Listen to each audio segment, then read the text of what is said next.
Aging. This is a topic that literally affects everyone. But what if there was a revolutionary solution? The answer? Stem cells. Stem cells are basically our fountain of youth. This is what maintains our body's reparative, regenerative abilities.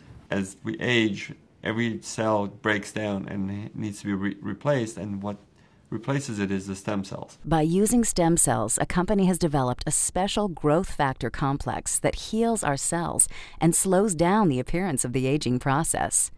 The process begins with the search for the best stem cells in the human body. The stem cells are found within the body's fat layer. By using a sterile and specialized syringe, doctors extract a mixture of fatty tissue and a group of healthy stem cells. Laboratory technicians then separate the stem and fat cells by using a centrifuge system. From here, the stem cells are placed in a petri dish and given food they need to grow. As the cells grow, they multiply quickly, filling in any gaps or holes. This is very similar to how the body heals wounds.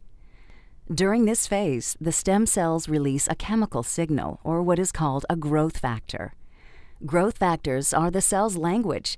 This is how thousands of cells communicate, enabling each other to do one vital function: repair and regenerate tissue in the body. Growth factors are the critical ingredient used in a revolutionary youth-enhancing system developed by a global leader in this technology. The company is Geneos. The state-of-the-art product is Luminesce. Stem cell technology is very important to medicine and to the cosmetic industry because it's allowing us to deliver to the body exactly the same growth factors, the same signals that it needs to repair and regenerate the tissues. When Luminesce is applied to your skin, it's like the same process that the stem cells go through in the petri dish. Growth factors in the Luminesce products talk to your body's cells. The result? A healthier, much younger, better-looking you.